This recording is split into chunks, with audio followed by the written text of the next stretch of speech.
ठाण्यातील पाणी वाहतूक कोंडी आणि खराब रस्त्यांच्या मुद्द्यावरून मनसे आणि ठाकरेंच्या शिवसेनेचा मोर्चा थेट महापालिकेवर धडकणार। मोर्चाच्या पार्श्वभूमीवर ठाण्यात बॅनरबाजी।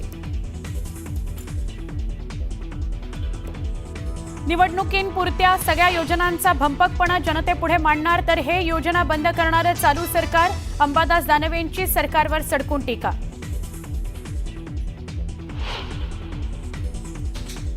रामदास कदम हे कोकणाला लागलेला कलंक, पैसे वाटून जिंकणं हेच त्यांच्या राजकारणाचं तंत्र। भास्कर जाधवांचा रामदास कदमांवर हल्लाबोल।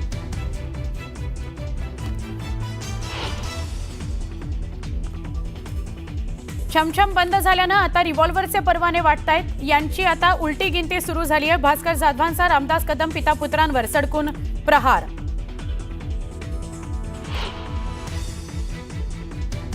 शरद पवारांच्या राष्ट्रवादी काँग्रेसमध्ये पक्षांतर्गत फेरबदलांचे संकेत। आमदार रोहित पाटील यांना पक्षात नवी जबाबदारी मिळण्याची चिन्ह।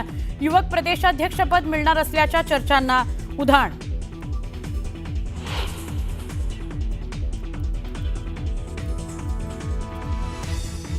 मनसे नेते आणि प्रवक्त्यांची राज ठाकरेंनी बोलावली महत्त्वाची बैठक। राज ठाकरेंच्या शिवतीर्थ निवासस्थानी पालिका निवडणुकीच्या तोंडावर राज ठाकरे कानमंत्र देण्याची शक्यता। भाजपला भारत तालिबान बनवायचाय। महाराष्ट्रात नथुराम गोडसे सारखी मोडस ऑपरेंडी। शांत डोक्यानं जात आणि धार्मिक वाद पेटवले जात आहेत। काँग्रेस प्रदेशाध्यक्ष हर्षवर्धन सपकाळ यांची भाजपवर सडकून टीका।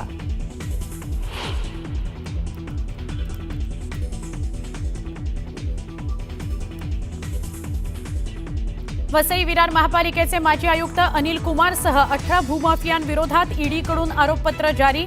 अनिल कुमार यांनी भ्रष्टाचारासाठी यंत्रणा उभारल्याचा ईडीच्या आरोपपत्रात दावा।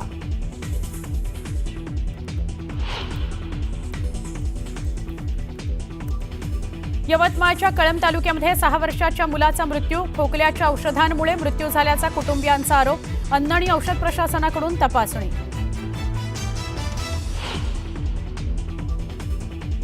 नाशिकच्या सातपूर परिसरातल्या जळीत घटनेतील तिघांचा उपचारादरम्यान मृत्यू। प्लास्टिक कॅनमध्ये आणलेल्या पेट्रोलचा भडका उडाल्यानं भाजले होते काही जण।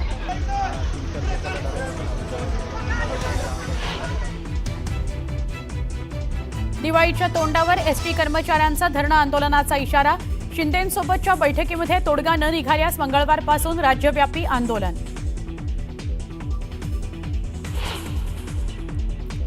बिहार विधानसभा निवडणुकीकरता एनडीएचं जागा वाटप झालं निश्चित। भाजप आणि जदयू 101 जागा लढणार। पासवान यांच्या पक्षाला 29 तर मांझी आणि कुशवा यांच्या पक्षाला प्रत्येकी 6 जागा।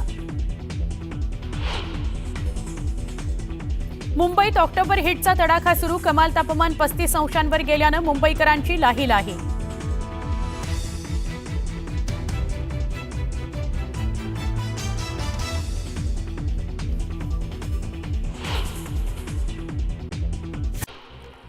मध्य रेल्वेच्या हार्बर मार्गावर वाशी पनवेल दरम्यान असलेल्या 10 स्थानकांचा ताबा रेल्वेकडे देण्याबाबत सिडको आणि रेल्वे प्रशासनामध्ये चर्चा सुरू आहे। चर्चेअंती मध्य रेल्वेकडून या स्थानकांचा ताबा घेण्यात येणार आहे। तांत्रिक बिघाड आणि अत्यल्प प्रवासी संख्येमुळे बिकट स्थितीमध्ये असलेली मोनोमार्गिका नवी यंत्रणा बसवण्यासह चाचण्यांकरता काही काळापुरती बंद केली आहे। ही सेवा पुन्हा सुरू करण्यापूर्वी मार्गिकेची तपासणी करण्यात येणार आहे। त्यासाठी MMRDAकडून निवृत्त CRS किंवा इंडिपेंडेंट इंजिनियरचा शोध सुरू आहे। नवी मुंबई आंतरराष्ट्रीय विमानतळाच्या उद्घाटनानंतर लवकरच वॉटर टॅक्सी सेवा प्रवाशांसाठी खुली होणार आहे। दक्षिण मुंबईतून विमानतळापर्यंत जलमार्ग जोडणीसाठी रेडिओ क्लब जेट्टी प्रकल्पाच्या कामाला वेग आलेला आहे। सध्या या प्रकल्पाचे सुमारे 24% काम पूर्ण झाले। मे 2026 पर्यंत संपूर्ण जेट्टी आणि टर्मिनल सुविधा कार्यान्वित होण्याची अपेक्षा आहे। राज्यमार्ग परिवहन महामंडळानं दिवाळीच्या अगोदर आवडेल तिथे प्रवास योजनेच्या पासमध्ये कपात करून प्रवाशांना खुशखबर दिलेली आहे। ही कपात 7 ऑक्टोबरच्या मध्यरात्रीपासून लागू केली आहे। यामध्ये 20 ते 25% कपात केल्याचं अधिकाऱ्यांनी सांगितलंय। मुंबई विद्यापीठाच्या हिवाळी सत्रातील 14 ऑक्टोबर ते 6 नोव्हेंबर 2025 या कालावधीत होणाऱ्या परीक्षा पुढे ढकलण्यात आल्याचं परिपत्रक समाज माध्यमांमध्ये प्रसिद्ध झालंय. मात्र हे परिपत्रक संपूर्णतः बनावट असून मुंबई विद्यापीठानं असं कोणतंही परिपत्रक निर्गमित केलेलं नाही. त्यामुळे 14 ऑक्टोबर 2025 पासून सुरू होणाऱ्या परीक्षा या नियोजित वेळापत्रकानुसारच होणार असून अफवांवर विश्वास न ठेवण्याचं आवाहन विद्यापीठ प्रशासनानं केलंय. शाळांमध्ये डिजिटल पारदर्शकता आणण्यासाठी केंद्र सरकारनं एक मोठं पाऊल उचललेलं आहे. केंद्र सरकारनं सर्व राज्य आणि केंद्रशासित प्रदेशांमधील शाळांना एक पत्रक जारी केलेलं आहे. या पत्रात शिक्षण मंत्रालयानं NCERT, CBSE, KVS आणि NVS यासारख्या सर्व शैक्षणिक संस्थांना फी भरण्यासाठी डिजिटल पेमेंट पद्धती, विशेषतः UPI स्वीकारण्याचं आवाहन केलंय. मान्सून माघारी फिरल्यानंतर नवी मुंबईमध्ये तापमानात चढ उतार सुरू झालाय. दिवसा वाढलेला उष्मा आणि रात्री जाणवणारा गारवा यामुळे सर्दी, खोकला, अंगदुखी, ताप, डोकेदुखी अशा तक्रारींमध्ये मोठ्या प्रमाणात वाढ झालेली आहे. अनेक नागरिकांना ही लक्षणं आठवड्याभरापेक्षा अधिक काळ जाणवत असून त्यामुळे त्रास वाढलेला आहे.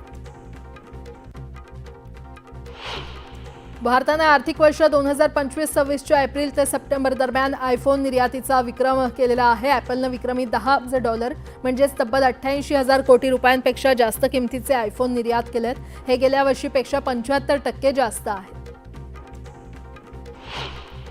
बदलापूर रेल्वे स्थानकावर रात्रीच्या सुमारास रेल्वे प्रवासी चांगले संतप्त झाले होते. मेगा ब्लॉक संपलेला असताना देखील कर्जत आणि खोपोलीकडे जाणाऱ्या लोकल सेवा बंद होत्या.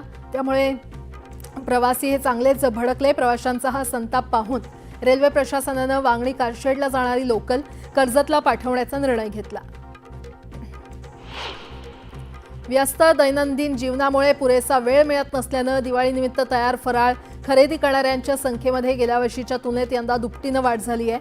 दिवाळी अवघ्या काही दिवसांवर येऊन ठेपल्यानं आवडीच्या पदार्थांची ऑर्डर देण्यामध्ये नागरिक व्यस्त असून मोतीचूर लाडू, अनारसे, करंजी, चकली आणि चिवड्याला सर्वाधिक मागणी आहे.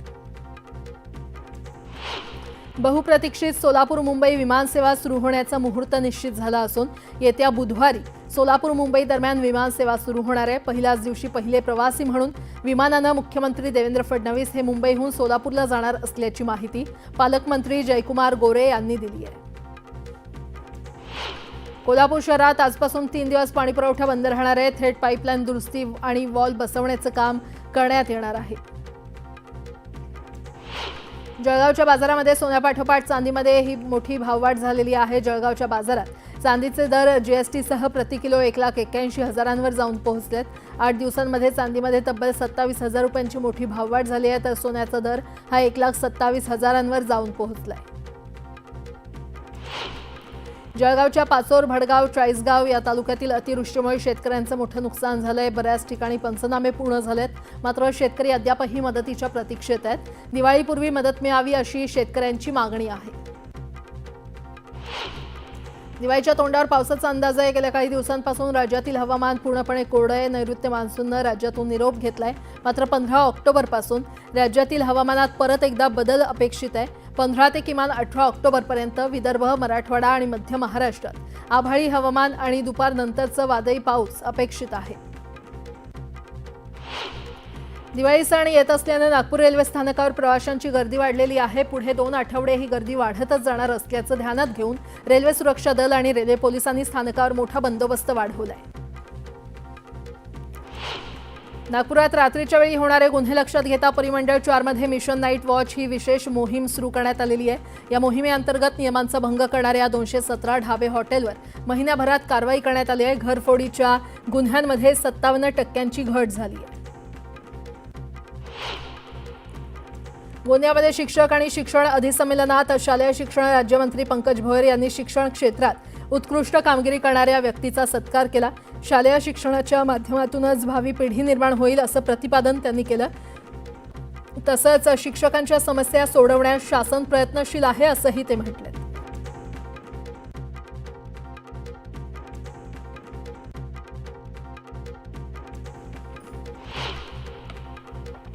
धाराशिवच्या तुळजाई कला केंद्राविरोधात तक्रार केली म्हणून रागातून स्वाती जोगदंड या महिलेला जीवे मारण्याची धमकी देऊन विनयभंग केल्याचा धक्कादायक प्रकार समोर आलाय.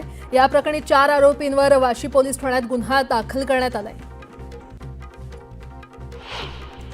बीडच्या आष्टी तालुक्यातील बावी या गावातील राजू कोल्हार या तरुणाचा बिबट्याच्या हल्ल्यात मृत्यू झाला। गावकऱ्यांनी शोध घेतल्यानंतर मध्यरात्री तरुणाचा मृतदेह आढळला। किमान आता तरी या बिबट्याचा बंदोबस्त करावा अशी मागणी बावी ग्रामस्थांनी केली आहे। गृहराज्यमंत्री डॉक्टर पंकज भोयर यांच्या हस्ते अत्याधुनिक मोबाईल फॉरेन्सिक व्हॅनचं लोकार्पण करण्यात आलं। गुन्ह्यांच्या तपासात वेग आणि अचूकतेसाठी गोंदिया पोलिसांना मोबाईल फॉरेन्सिक व्हॅन प्राप्त झाली आहे।